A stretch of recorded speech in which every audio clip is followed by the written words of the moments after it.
Greetings, Gamer Nation. I'm Eliza Lambert. So, you've played D&D, you've slain dragons, you've explored dungeons.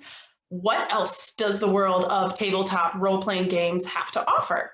So today, we're here to discuss RuneQuest. It's a Bronze Age RPG set in Glorantha.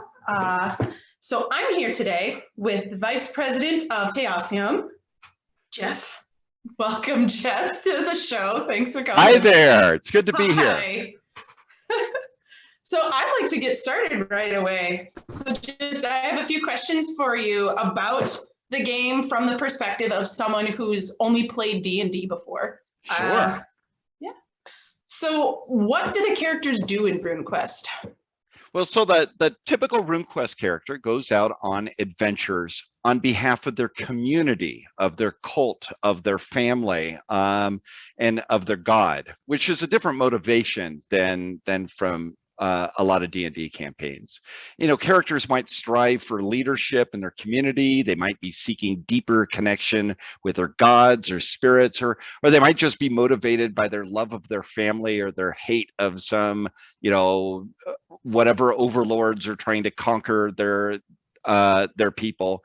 And meanwhile, in the background of whatever the characters are doing, there's the hero wars, which is this big growing conflict between the storm god and the red moon goddess, and growing ever greater. And your characters might decide they want to get involved in this big cataclysm, or they might try to keep their community safe while the conflict rages, or they just might completely ignore it. And it's one of the things I love about the setting and of the game is it's very, you know, that there's a lot of different directions that a character group might take.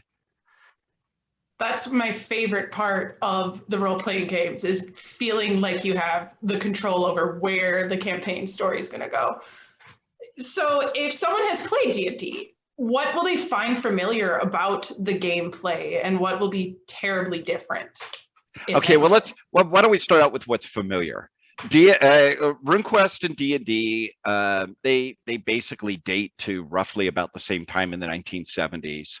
RuneQuest is, I believe RQ1 is 78. So you have certain features in terms of the earth structure, the design are pretty similar. You got characteristics, strength and con and intelligence, dexterity. There's some variation between them. You've got hit points, and the amount of damage that weapons do is pretty similar between that. And then that's about when you start running out of similarities.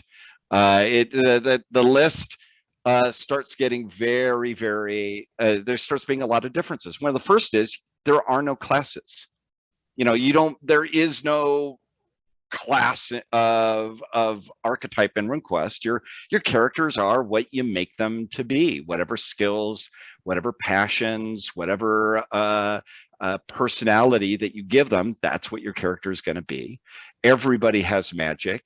Characters don't have, and I probably, for a D&D player, that may be one of the biggest things that I always played magical characters. Yeah.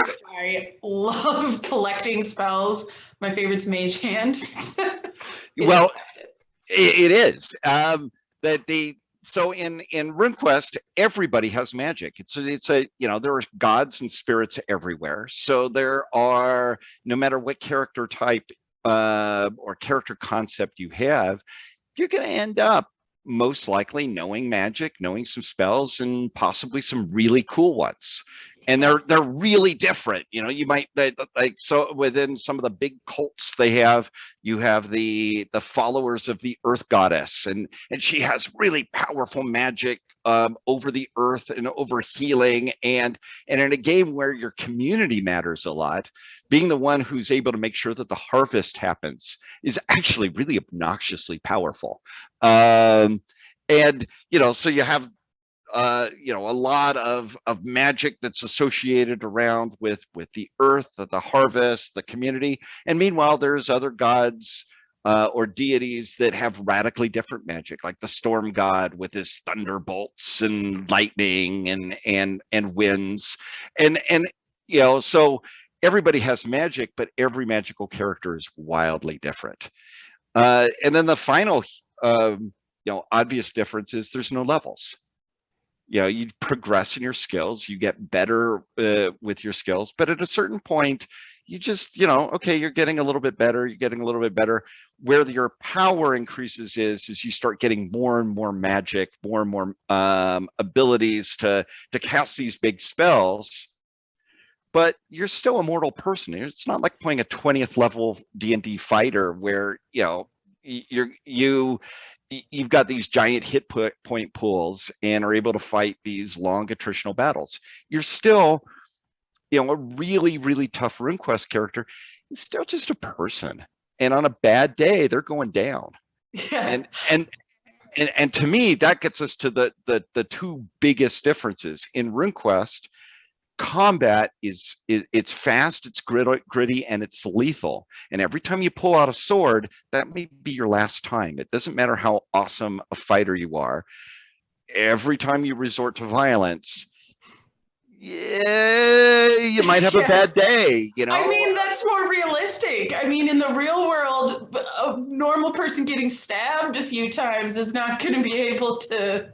Oh, exactly. You know, one of the greatest Viking in real world history was this King of Norway, Harald Hardrada. He was the terror of Europe. He was the leader of the Varangian Guard in Constantinople. He fought all over the world, and sagas were told of him. And he decided that in 1066 he was going to invade England.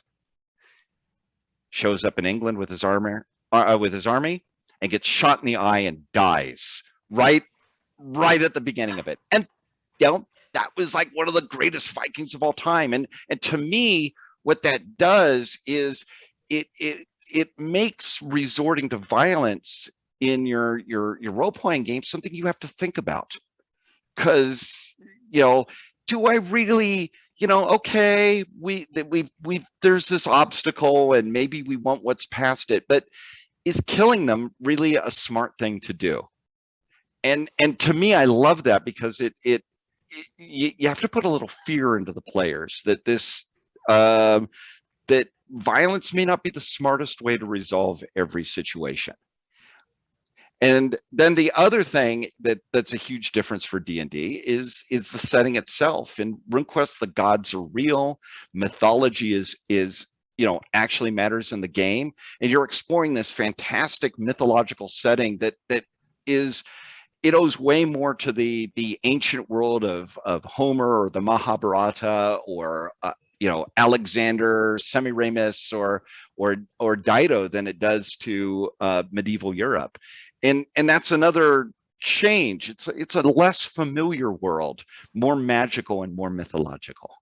Is some of the mythology lore of RuneQuest based off of some real world mythology, or is it entirely original? Well, okay, big picture, I'd say there's no way to create entirely original mythology. Greg, the basic myth structures of Glorantha were designed by Greg Stafford, who was a lifelong student of mythology. And you know, you look at this, and there's stories there where the story of Orlanth and the dragon Oroka, yeah, there's clearly some ties with the story of Indra and the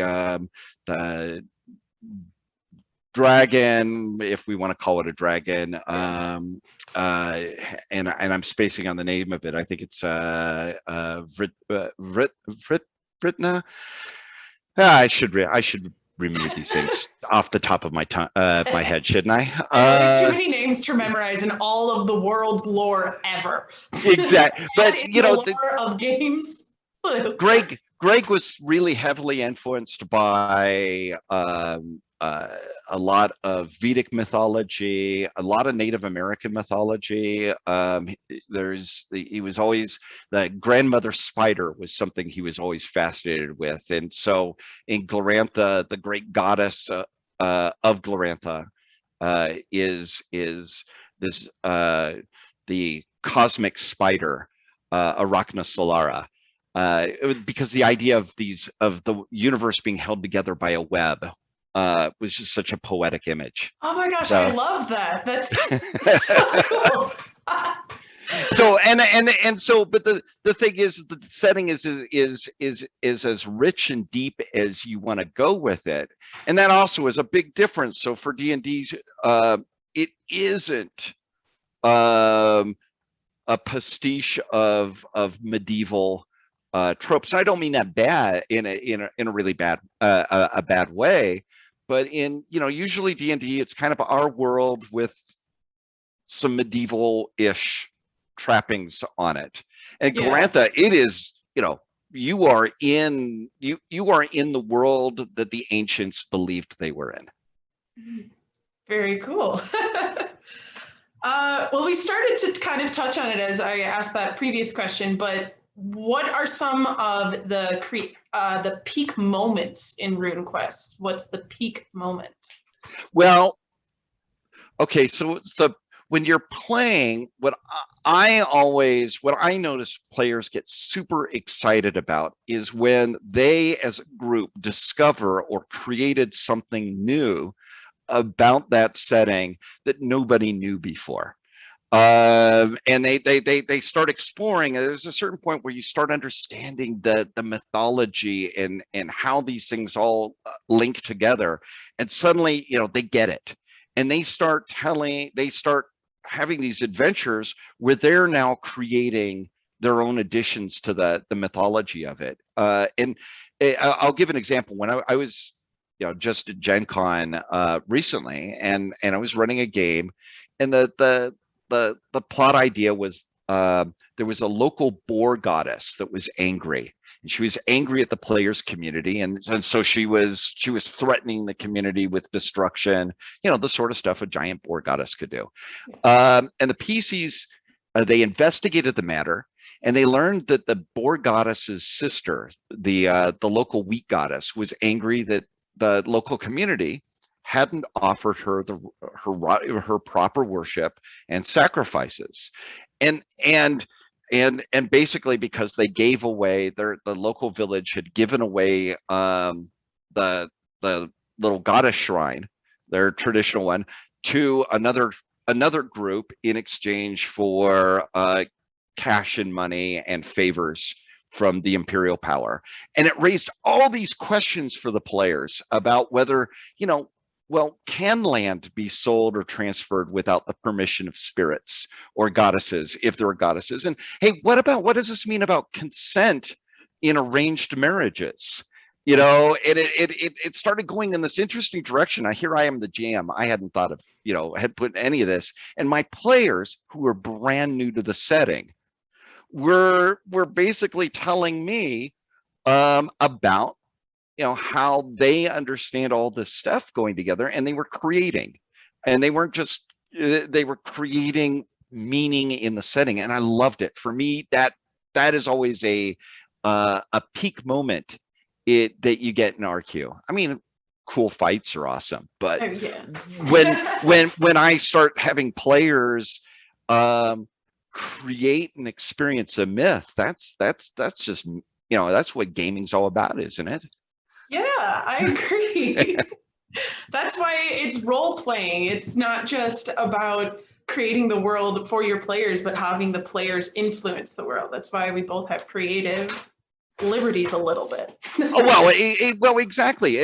And to me, role playing, and this and maybe this is probably the influence of Greg Stafford, but to me, role playing is one of these few forms of interactive storytelling that we have in our postmodern society. We sit around and we're telling, all of us are telling parts of the story, including you got the game master who might be telling the overall kind of big elements of it, but the players are bringing in their own contribution to that. And at a certain point, when we start peeling the onion back, that's mythology. And that's something else that's kind of magical to be able to have. So to me, I guess the peak moments of the game is anytime I start seeing that magic happen. Well, tell me a little bit about the creative team behind the game. I want to know more about people who made this possible. Well, the creator of Glorantha and the prime spirit behind RuneQuest was Greg Stafford, who sadly has passed away a few years ago. And Glorantha was good. Greg was the founder of Chaosium, and he's also well known for Pendragon and other games. But Glorantha was, in my opinion, his masterpiece. But he had an incredible team of people that worked with him. Steve Perrin, who also just recently passed away. Ken Rolston, who went on to bigger, better things. He did the Morrowind computer game. Sandy Peterson, who's better known for Call of Cthulhu. And so, we're now on the current edition of Glorantha. We've got these building blocks by some of the greatest designers in gaming. And the current team is, I'm the lead designer on the current edition of it. Jason Dural, thank you.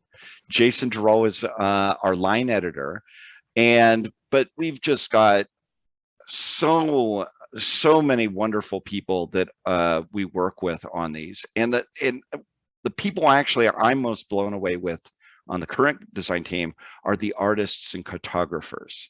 And so if you look in at the starter set or the core rules, art is something, to me, art is, that's from an amazing Finnish artist, Ossi Hikala. I'm butchering his name, I'm sure. But the artists that have contributed to Glorantha as part of our team are, and I'm just gonna throw out some names because I think artists are totally underrated in RPGs. Loic Muzi, Agatha Pate, Mark Smiley, Anna Orlova, and they're from all over the world, all of them providing their own in the starter set, there's some amazing pieces from Hazem Amin, who is from southern India, and his art. So if you look in the Solo Quest booklet, there's these pieces. Yeah, in this one, there's some amazing pieces that are showing ritual worship, people offering sacrifices to gods and spirits. Like this one. Yes, that one. Amazing. It's just so detailed and colorful. Oh yeah, and what I love about it again is it's not medieval. It's something different. And so a big part of our team is the art and cartographic team that I'm just so proud of. And I mean, they just blow me away. It's the best part of my job is this one is stunning. Like the covers for the world of Glorantha. I love this one. Oh yeah, that's Hazem as well. And you look into that, you look at that, and what Hazem was fantastic about is, Glorantha isn't Western Europe. The people have darker skin. You have style. You look at those buildings. The buildings are very much of the ancient world, and you have this giant mythological stuff on the cover there. There's this giant dragon that looks like it's about to devour the moon. Yeah. I love it. It's so great. I love it so much. Thank you for making sure that those artists got mentioned. Yeah, and that's been a big part. So, I can't hold a candle to Greg Stafford as a game designer, but I do like to think that the current version is definitely the one that you visually can see it and imagine the setting in a way that's hard. With older role-playing games that were so art light, you were completely dependent on the text to imagine. And human beings are as visual. I mean, I think we're more visual than we are text-based. So I know every time I would create a new character, I have a friend who's an artist that I would have her make me a little character card with an illustration. I give her. Oh, awesome. Yeah, I love doing that. On the character sheets, I always insist that we make sure that there's places for people to draw in, because even if they just draw crappy stick figures like I usually do, it's still that stick figure. That's me. Mike, I may look like a stick figure, but that's me. Exactly. Well, so I'm looking through this starter kit that I have. So what do people all need to play this game, and where can they get it? Is it going to be all in this starter kit? Okay, so everything you need to start up a RuneQuest game and to get into Glorantha, especially if you're not familiar with it, is the starter set. It's got it's got the rules, and the rules have been boiled down to a nice and easily digestible package. There is the setting itself, and a lot of people often worry that the setting, because it's so rich and so deep, that that can be scary. And I think it gives a good overview of what you need, and you don't really need more, that at least to start up a game, than what's in there. And then the other thing it lets you do is just dive right in and play. We have a solo quest in it, 3 scenarios, and then you can't create characters with the starter set. You need the core rules for that. But the starter set starts with, I believe, 14 pre-gens. It says it starts with 2 blank adventurers sheets and 14 ready-made adventurers. And the pre-gens, the nice thing about starting with when you have a lot of variety of pre-gens, is there you can say, okay, I'm interested in this type of character. Let me try it out. And there's some tips on how to play these characters, etc. Try it out. And I know a lot of people have kept with the pre-gens that we provide with. We've got and that, or then you go and you decide, okay, I really like this, I want to do this, and somebody in your group buys the core rules. So there's the core rule book, and then by scenarios. We have a bunch of scenarios that we've published. We also have with on DriveThruRPG, there's what's called the Johnstown Library, and what that is that's fan created scenarios and material. So it's a community content site. But yeah, just start with the starter set, and then if you're interested in the mythology, what I would suggest is to start with what the Glorantha source book, which is basically a collection of the core myths and the histories of the setting. And that's also available from Chaosium.com, or you can ask your friendly local game store for it. But you can always buy it from us directly. Yeah, I like how it also came with a cute little dice set.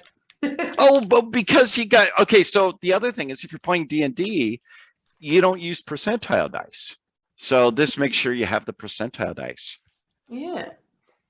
I have quite a few sets from my time in D&D, but I really like this set.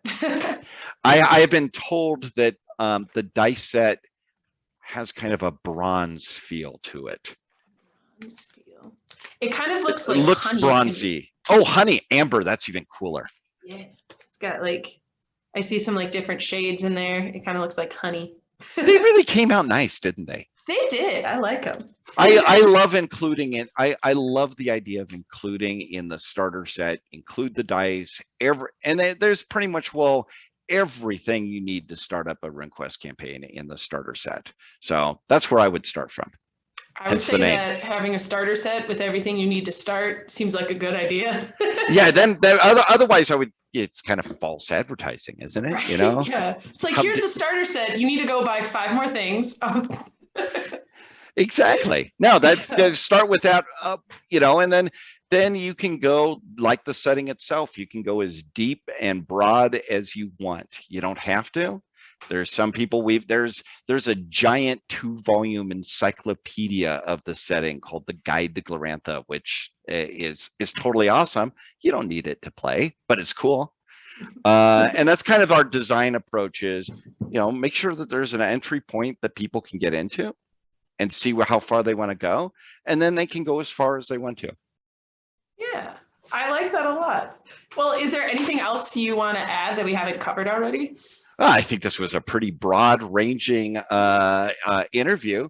The only other things I think I would add about it is that, Glorantha and RuneQuest is it's kind of a decoder ring for a lot of game designers. And once you've so it's been around for a long time in one form or another, and it's influenced an awful lot of other excellent games and excellent settings.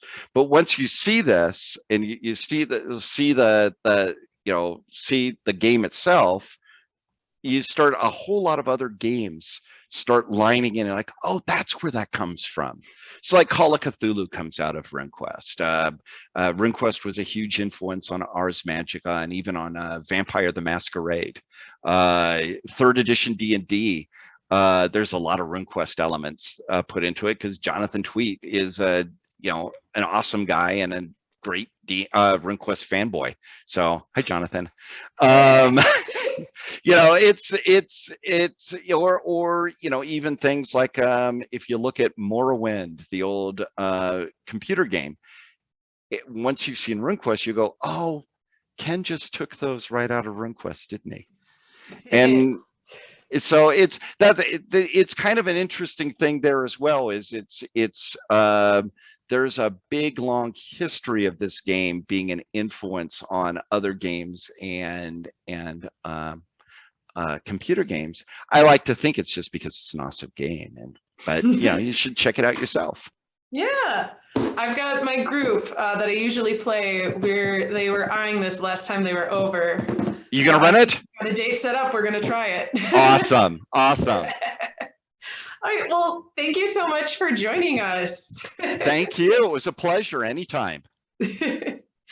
Like what you hear, Gamer Nation? Email us at afterdndplay@gmail.com. On Twitter, we are afterdnd. So hit that subscribe button below to never miss another episode, and make sure you tell a friend about our show. I'm your guide to your next geeky game, Eliza Lambert, signing off.